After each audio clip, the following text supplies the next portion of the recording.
Hi, we will see about how to create a pivot table.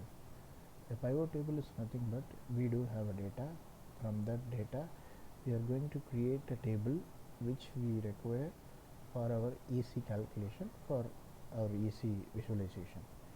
Okay, so here what we are going to do is we are going to draw the pivot table by using this data. This data table. Okay, so I want the pivot table here, so let me select here, and then we need to go to insert. From here click on pivot table, so it will ask for the table range for the data to be taken.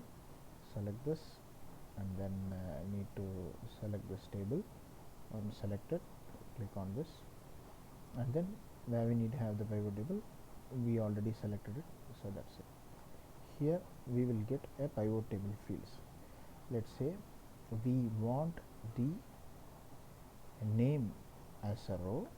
Okay, we need to click on this and then drop here, so we can see the names are displayed, and we want the columns to be in this way. The column here, so what are all the column we require, we need to put that.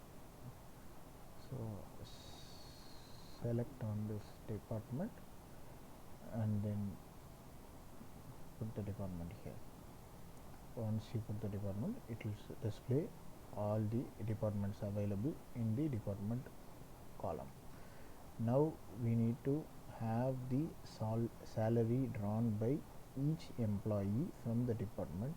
Okay, we can see here. So if you see here, it will display all the salary which is drawn by each employee.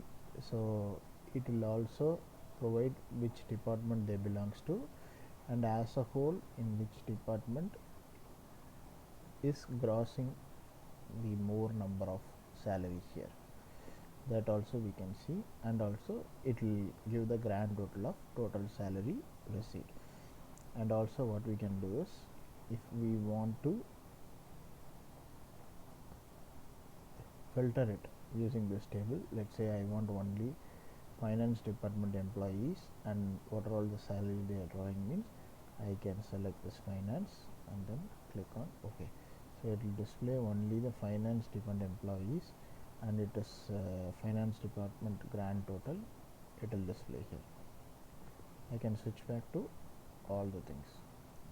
Okay, and also let's say I want this employee ID to be the filter, I'll add the filter here. So here if I want to get the specific employee ID to which they belong to, if I click on that employee ID and click on OK, so it will take the employee ID, the employee of that particular employee ID, and what department they belongs to, what is the salary, and what is the grand total.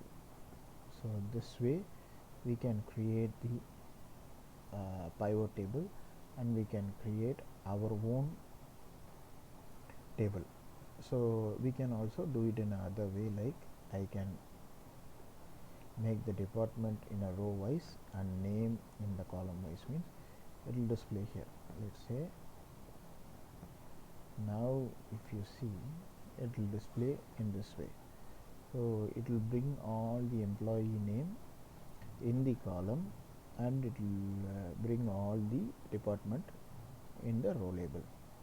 Okay, so I can sort it out here, the column wise. If I want to select only that particular employee name, I can select and click on OK. So it will display what department that particular employee belongs to and what is the grand total, and like this way the pivot table can be useful in a very good manner. Okay, this is for single table pivot table.